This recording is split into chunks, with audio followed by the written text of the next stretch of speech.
What is going on, everybody? It's your boy Alex here with you. And folks, like I said, I'm coming up here in a few minutes. Like I said, we'll be getting to some streaming on Sportscaster. But first, before I get to that, so we'll be here to preview this upcoming NASCAR races at Indianapolis. So this weekend we got the Xfinity guys and the Monster Energy NASCAR Cup Series running this weekend. So yeah, guys. So I was looking back at this past weekend. Denny Hamlin did come across the finish line first for what he thought was his sixth career Xfinity win at Darlington. However, when he went through post-race inspection, come to find out, the car failed to meet minimum ride height. So Cole Custer got the win. After that, William Byron did become the third driver in NASCAR history to win the pole for the Daytona 500, the Coke 600, and the Southern 500 all in the same season. And if he gets the pole this upcoming Sunday, he'll actually become the first since the induction of since NASCAR started going to Indy to win the pole for those three races and the Brickyard all in the same season, as Bill Elliott was the last driver to win the pole for the 600, Darlington, and the Daytona 500 in same season back in '85. Kyle Busch, despite smacking the wall late in the race this past weekend, did clinch the regular season points title. So, which gives him 15 additional playoff points, which combined with the 29 stage points that he had already, but 29 playoff points and his stage 2 win gives him 45 playoff points. Speaking of the standings, now let's look at the Xfinity standings, where Christopher Bell and Cole Custer are now tied at 6 wins apiece after Hamlin's 18 failed inspection. Bell does have the advantage of playoff points, 43-36. And so now we have 8 drivers clinched towards the playoffs after Noah Gragson clinched his position in the playoffs with a showing at Darlington. And also just note that Justin Haley would be next to clinch. He is right now plus 88 on Sieg, which is important because given what NASCAR is doing, they compared Justin Allgaier to John Hunter Nemechek when he clinched his playoff spot on points at Road America. Gregson was compared to Brandon Jones, and now NASCAR is going to compare Haley to Sieg this coming up weekend when determining his scenarios. As he's plus 207, and then John Hunter Nemechek plus 154, Jones plus 141, Sieg plus 119. Now, looking at the Cup winners, Jones' win makes him the 10th different full-time Cup driver to clinch. Joins his fellow Gibbs drivers along with Penske guys, and Keselowski and Logano, along with Chase Elliott, Kurt Busch, Kevin Harvick, and Alex Bowman. And also, Jones was one of 5 drivers to clinch the Cup playoffs this past weekend, as Kyle Larson, Ryan Blaney, William Byron, and Eric Almirola clinched on points. But the cut line is where things are getting interesting. 4 drivers separated by 26 points. Bowyer plus 8. Suarez and Newman are tied.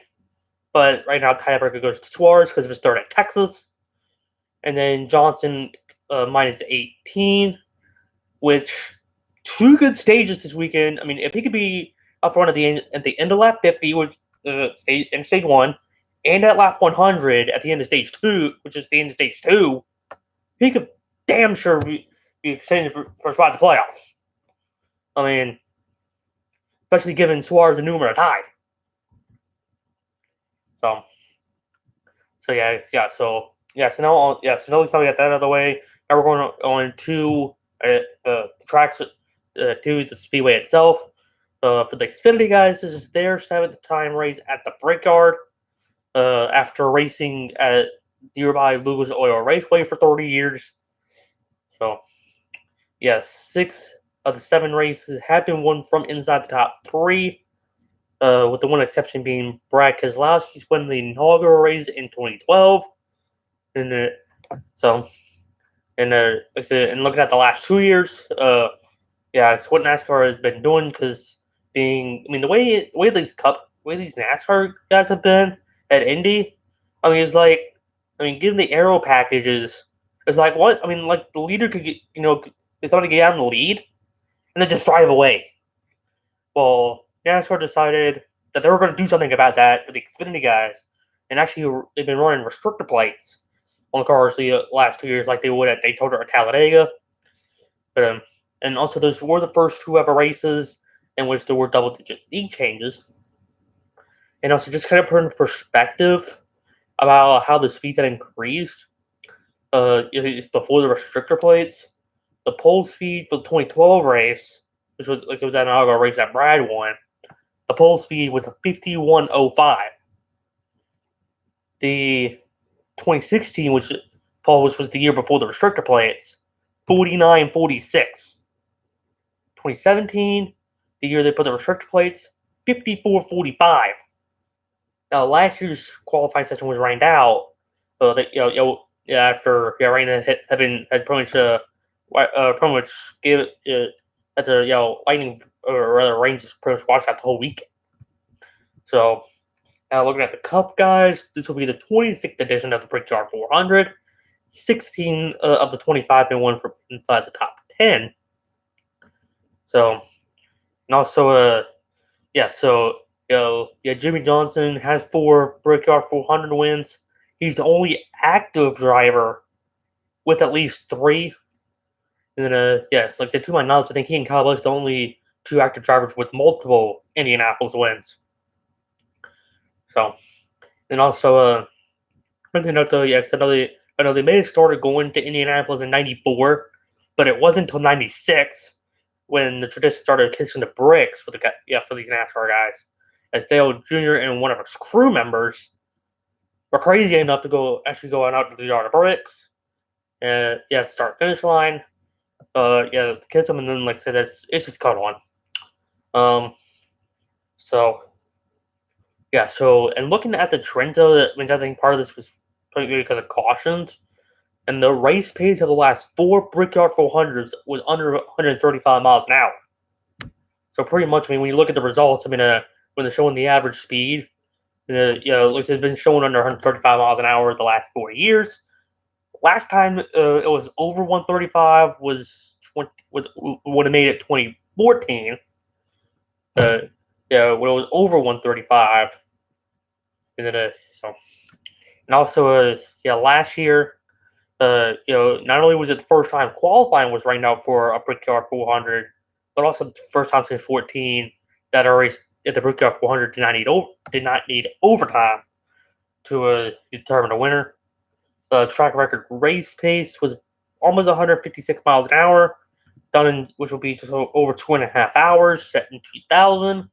I would want to say Bobby Labonte won that race. So